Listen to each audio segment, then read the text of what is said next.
Hi, this is Roger, thanks for dropping by. Having seen Tony attack 3 flowering cherry trees that were quite a bit more advanced than mine as far as leafing out was concerned, I was going to put this off till next year because I thought it was a bit too far advanced. But I think I will actually have a go at it. It's been in that pot an awful long time, and that pot doesn't drain anymore, it actually floods. So I think I will get it out of its pot. I'll do that off camera because I need to get the soil bashed around and everything, and we'll resume when I get it inside. And I'm going to try and actually get it in a bonsai pot if I can. Anyway, I'll be back. Well, that came out of the pot surprisingly easily. The bit I don't get is it's got some wire showing across the base. Well, I can't think what on earth that wire is attached to. It certainly didn't come out the bottom of the pot. But obviously I want the weeds off. They'll come out as we go. If they don't, they can be dealt with later.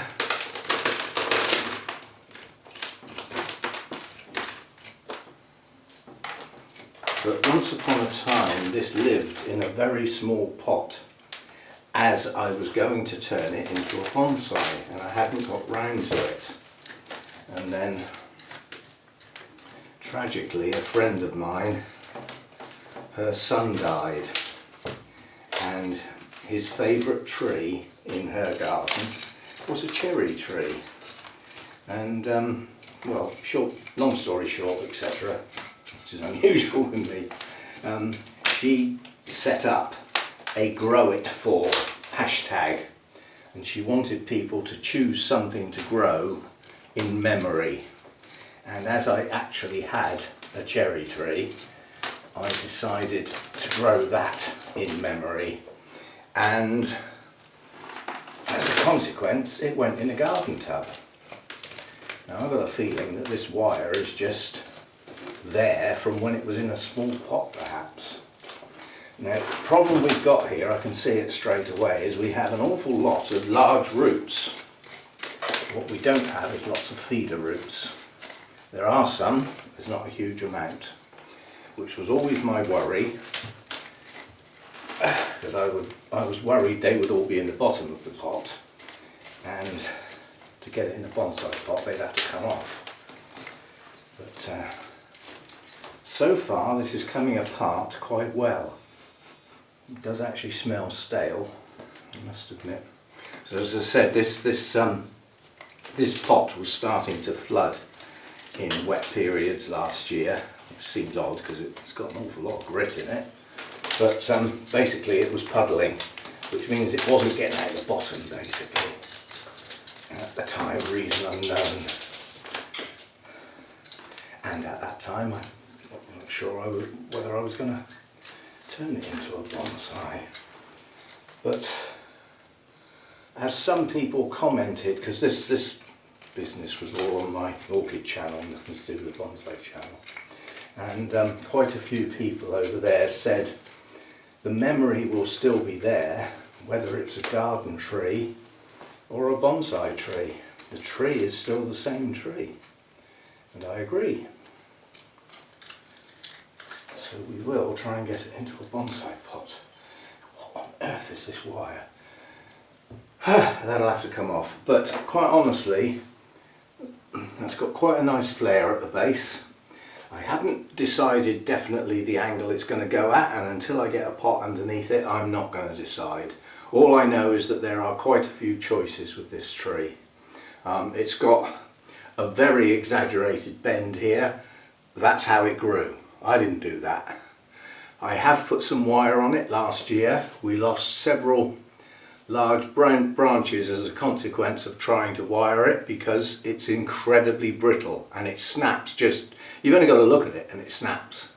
So we won't be doing too much bending at the moment.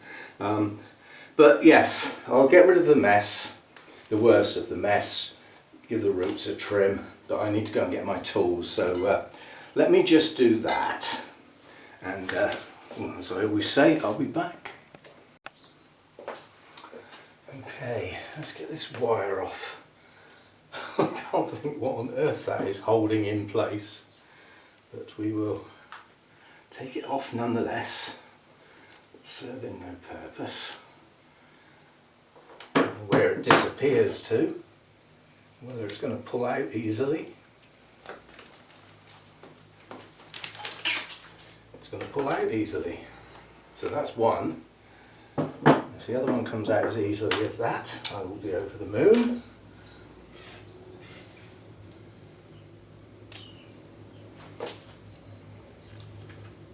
Still can't work out what it... The only thing I can think of is it was there when this was in a smaller pot, and it just never got taken off. But then the only way that could have happened is if the pot broke, and I do have a distant memory that may well be what happened. The pot broke and sort of made the decision for me, perhaps. I'm not going to poke around too much more because I don't want this completely stripped, if you see what I mean. But what I do want is just a basic trim across the bottom to flatten the roots a bit.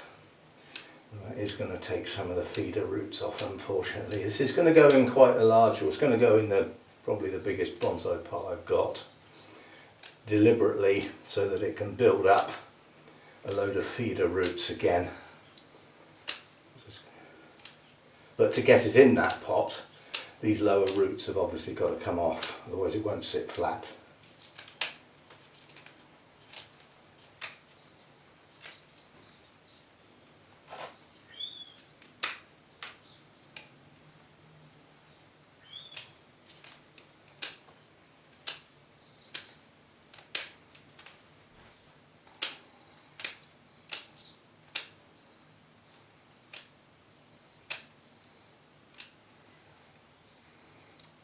That'll do. These little feeder roots can be left. Take too much off, there'll be nothing to feed the tree with.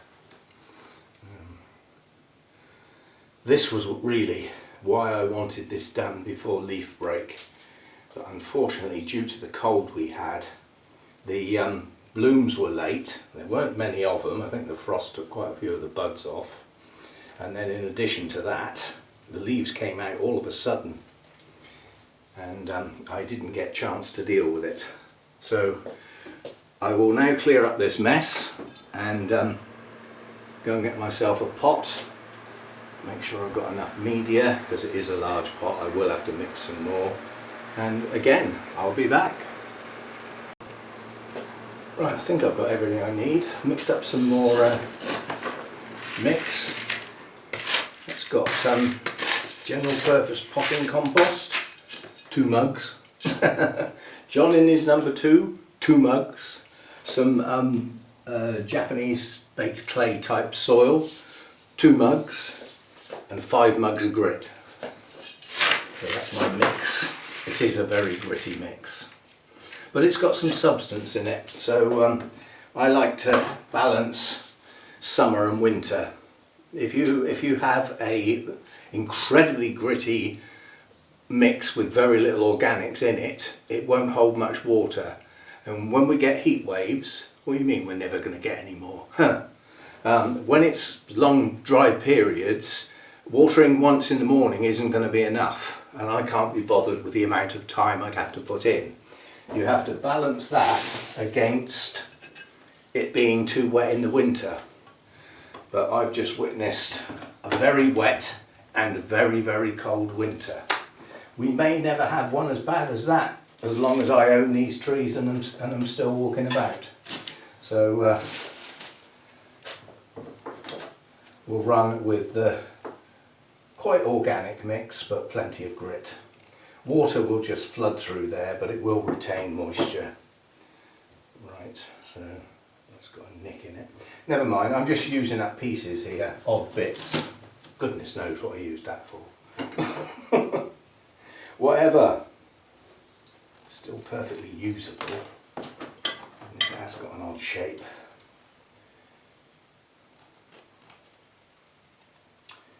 And a couple of bits of that. Thank you.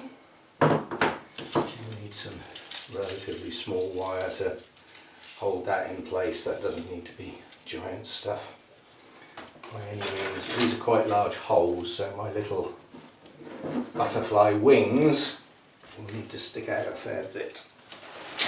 So we'll have quite large wings.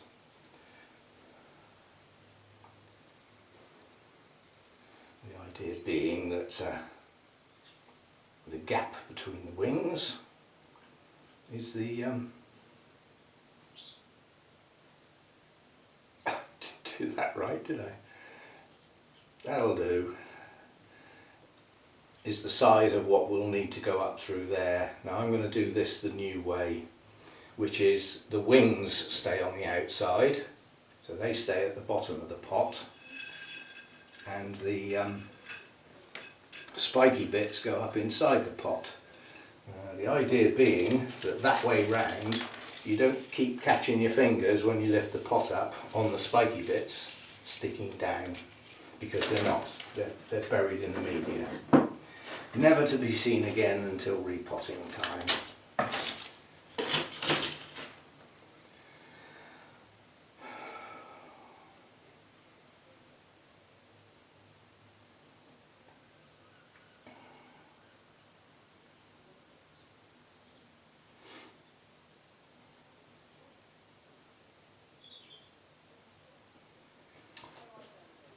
Right, so the bottom of the pot, the little wings stay flat,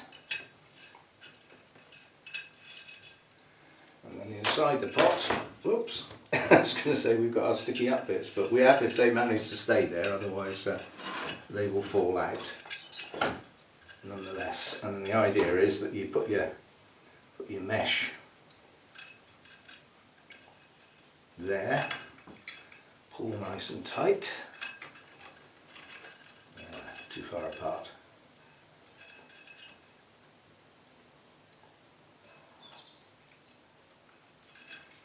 That's better. Nice and tight to the edge of the hole. Pull it up tight and bend it over. And then those spiky dangly bits are gone. Never to darken my door again until I say it's next time this comes out of its pot, which will be several years' time.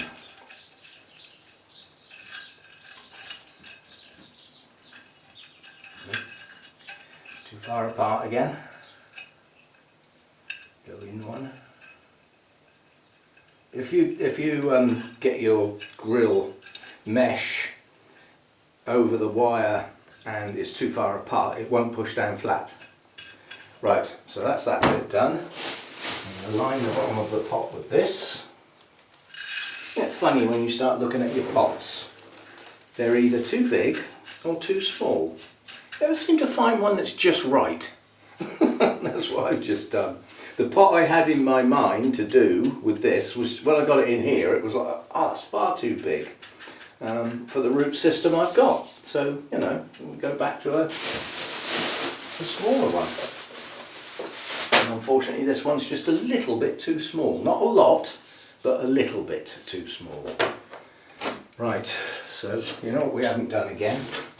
Put our wire in to hold the plant in place. This is something that I just cannot get into the habit of doing. I forget almost every single time.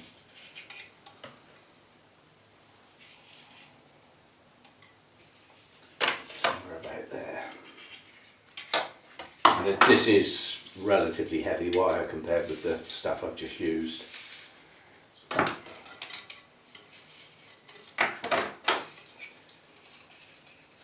But this will enable me to pull down quite tight. So that's that. Now we'll have to do it the hard way and do it from underneath. So, up through there.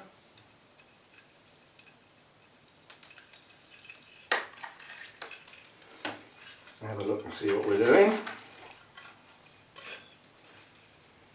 Make sure we've got enough. Bend that over so that it doesn't move. And then we can get the other end in. At least this isn't difficult to do, but it would just be so much easier if it was done before I put the media in there. A lot easier to do. Never mind, it's not the end of the world. I'm more practiced at doing it this way than I am doing it properly, because I forget almost every single time. And it is a nuisance. But, like I say, it's not the end of the world.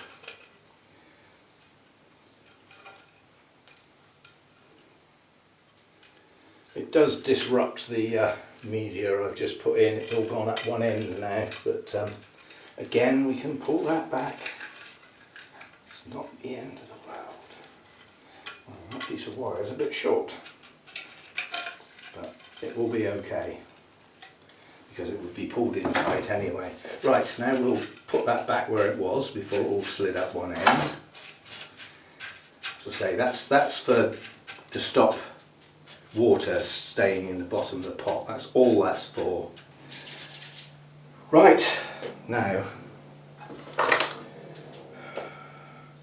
there's some roots need to come off here, and I haven't got the right tool. I'll only be a minute.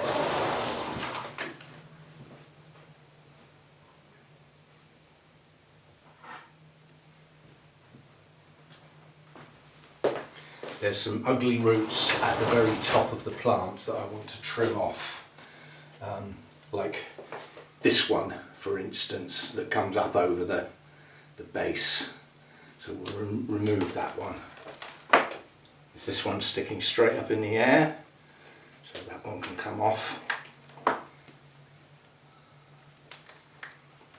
a strange one there, we'll take that one off.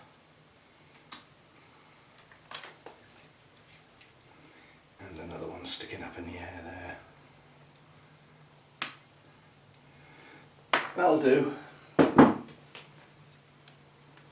Yep, that'll do. Now we've got to decide, how is this going to go in the pot? How does it look best? It's a big, I mean, it's not the end of the world if I get this wrong. So looking at it, I don't know how much you can see. Looking at it this way, the whole tree goes away from you and leaves a big empty space, but you can see the shape. Turn it round the other way, more like that perhaps, and now some of the tree comes back towards you and some of it goes away. I think that makes it look, gives it more depth and more character. And it's going to go quite upright. I mean, before it was leaning right over like that. I don't want it leaning right over. I want it nearly upright. Not quite, but nearly. So I'm going to try it like that. Right, now we need some media.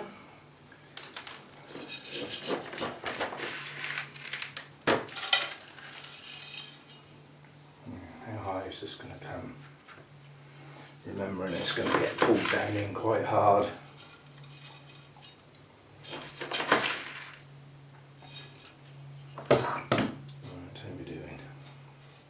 Little mound in the middle, little mountain for it to sit on and get in under there, about like that, I think. We'll sink it down in.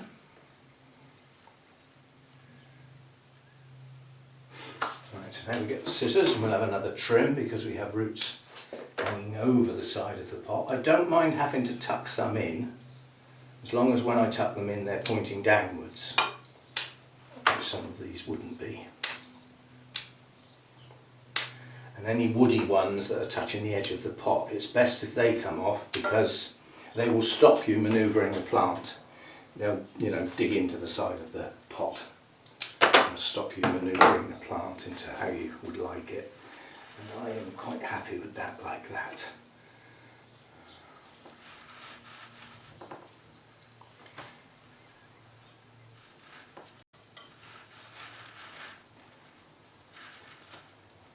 There. Happy with that? Yes. Right, now not be able to get our media because our pot and our tree's in the way. So well planned here, aren't we? And then getting the bucket out, we knock the plant. Ooh, this is real good stuff, all well thought out. So get it back where it was, and then we'll get some in there to hold it in place. Stop it moving around, stopping me having to worry about having to keep correcting it all the time. You noticed I am using well, it's a trowel actually, it was a shovel. I don't normally, I use my hands, but this is actually quite damp and I'll get very dirty mitts. Yeah, you're not going to stay down in there, are you? You can come off.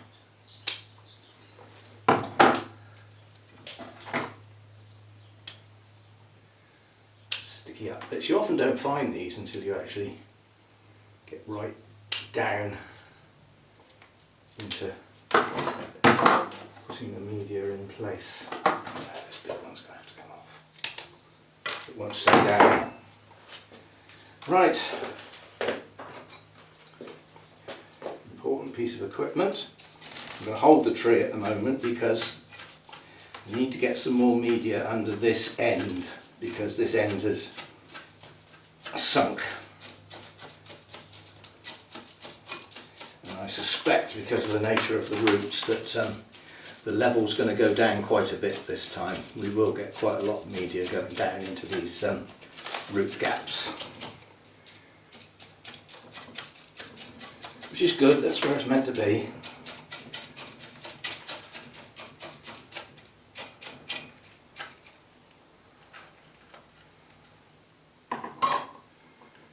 Right, then we get to the point where I've got a very, very short piece of wire here, but I have got enough to get hold of. Didn't do that bit very well really this time round, but to say there's enough to get hold of. As long as you can get a twist on there and something to get hold of, then it will pull. You can get your tightness.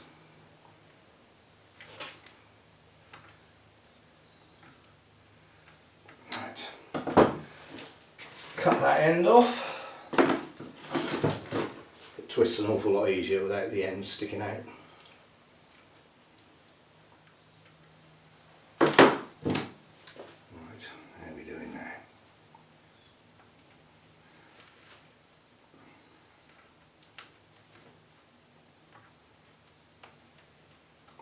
That's one. The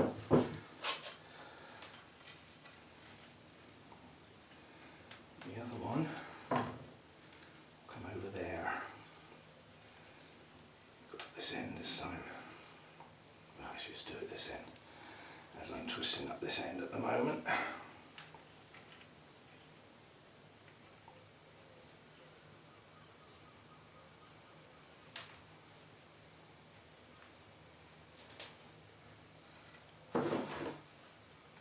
The ends off.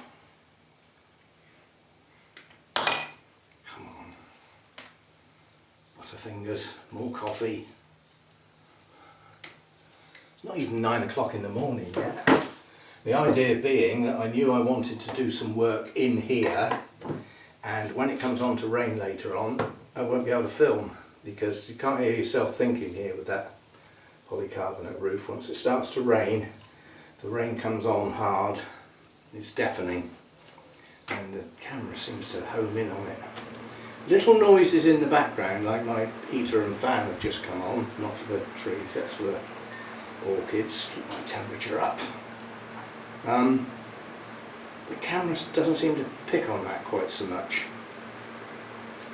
Probably because I'm in between there, where the camera is. But it picks up on the rain dramatically, it's deafening. And I've had people, you know, on the Orchid channel have actually said that was really interesting, but I had to bail out halfway through because I couldn't stand the noise of the rain on the roof. It was all just too much. Right. Let's get up to the level we want.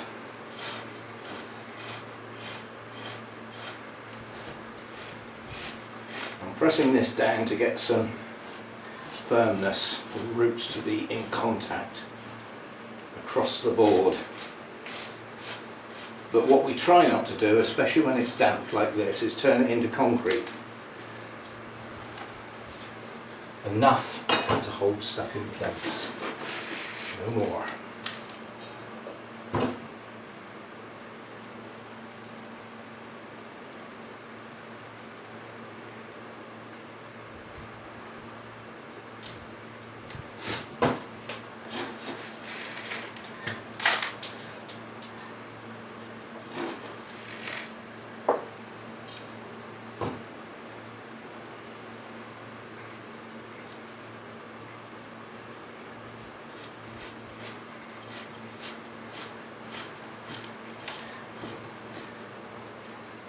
Shall we risk the test? Yeah. I'm always a bit more dubious about picking it up by the trunk when the media is damp, because obviously it weighs twice as much. So I often work with quite dry media, the reason being it goes down in between the roots easier because it doesn't try and stick to things. You know, it's more like the difference between pouring sand and then a handful of wet sand on the beach that won't even come off your fingers, you know, it sticks. So, right, so that'll do. The only thing left to do is, where's my grit? We will top dress it. So this serves many purposes. It gives it a finish, a uniform look, and certainly suppresses weeds, and it stops slugs and snails getting to the base of the trunk, because they won't crawl on this, and to a degree it stops them getting up in the tree and chewing off all your new shoots.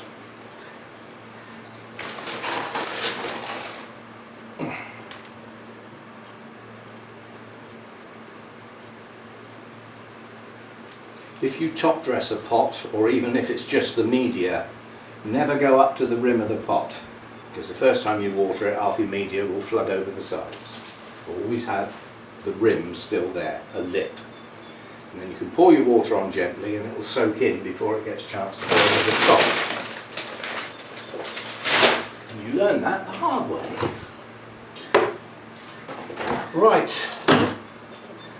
I haven't got my turntable in here, but I will take the camera off now. Let's get the clutter out of the way.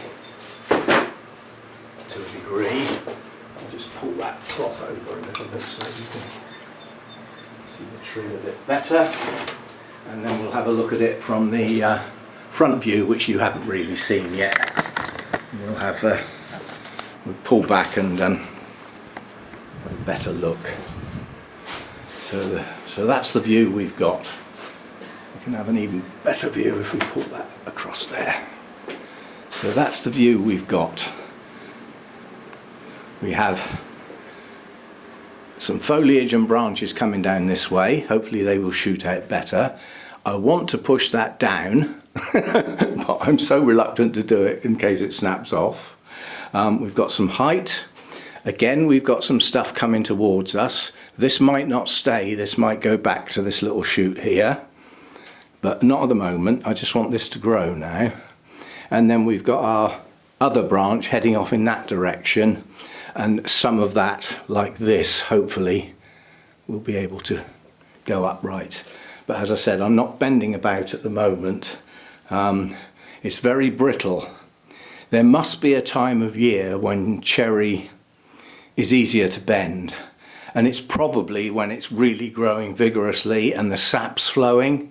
In theory, that would make the timber less brittle. But anyway, that's the angle I wanted. That's the sort of shape I wanted to be able to see from the front. And hopefully next year we'll get a reasonable blooming, because this year was hopeless. As I said, I think the winter knocked it for 6, plus the fact it was in that really old stale media, and the drought and everything like that, where it probably dried out quite frequently. And it went into winter in a weakened state, and I think that's why it didn't bloom very well. Anyway, that's another one to cross off the list. We like this. See you next time. As always, if you haven't subscribed, It would be ever so nice if you did so. I am trying to grow the channel, and the old thumbs up helps as well. Both is even better. See you next time. Bye for now.